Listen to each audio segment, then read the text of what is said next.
Parliament resumes later today. We get a chance to catch up with Andrew Scheer, the House Leader for the Conservative Party of Canada, in studio with us in Regina this morning. Thank you so much, Andrew, for doing this. You bet. Good morning. Let's start with your priorities as we head into this busy session. Well, first and foremost, we need to see some fiscal responsibility. Justin Trudeau ran massive deficits. Mark Carney refused to table a budget in the spring. And that is coming in October. Yeah, so we want to see some path to a return to balanced budget. Certainly, we don't want to see bigger deficits than even Justin Trudeau had. Crime is still a massive problem. Liberal changes to bail caused a flood of criminals in our street who have multiple prior convictions, and we want to see those laws changed.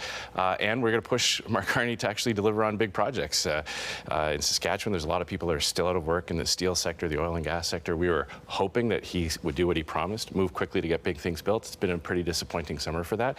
Not a lot of good news for Saskatchewan, and certainly none of the nation-building projects that were going to help us fight back against tariffs that Mark Carney promised. What other Saskatchewan-based projects could be passed through that major projects bill? Well, you know, there was a pipeline on the books that would have brought Western Canadian energy to northern BC to sell to Asian countries. That was a multi-billion-dollar project, would have created jobs right here in Regina at our steel plant, and had First Nations partnerships all along the route. We would have liked to have seen something like that revived. We would have liked to have seen something quickly expanding our LNG export capability on the east coast of Canada. A lot of European countries have asked the Liberal government to sell LNG. Liberals say there's no business case. That wasn't on the list either, so that's pretty disappointing. Possible it's still coming? We'll see. I mean, I'm not holding my breath. I think most people who voted for Mark Carney, expecting that he would be different from Justin Trudeau, I think are severely disappointed. Turns out he's just another Liberal. He doesn't believe in our oil and gas sector, doesn't believe in developing these resources, and as a result, Canadians are going to suffer. Well, there are policies that are still coming, so we'll wait to see on that. But the Chinese tariffs on canola have been very devastating, especially you're in a rural riding here in Saskatchewan. Any chance that we see some negotiations that lessen the impact on farmers here in Saskatchewan? Well, we're certainly going to be pushing for that. Conservatives were out very quickly after the Chinese announced an increase in those tariffs and applying it to more products. As you know, there's a lot of yellow on the ground in the summer in and around Regina and all over Saskatchewan. It's a huge industry.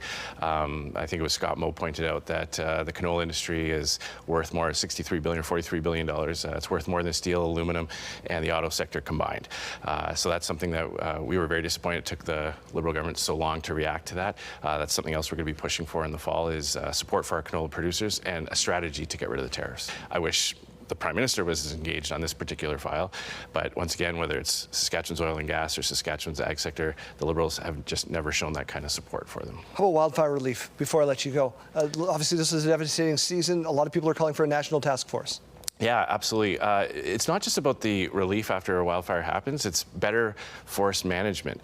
We had a lot of information that came out of Jasper about how the town of Jasper was raising the alarm with Parks Canada, with Environment Canada, very early, asking to do controlled burns early to get rid of some of the dead trees that were building up around the city. Liberal government said no because they said it would lead to more CO2 emissions. Well, guess what? When a wildfire rages through, those emissions get released anyway. So far better to do that early when you can do it in a controlled way, and then you've got a better shot of dealing with the fire that does eventually happen. Next time you're back in town, you get to celebrate your brother-in-law, John Ryan. Yeah, Saskatchewan Sports Hall of Fame. How does that feel? It's pretty cool. You know, You've been to a Super Bowl. I have. I've been to two actually. A good one and a bad one. Well, it depends on the way you're looking at that. I'm a Patriots fan. Oh, okay. I'm going to take this off here.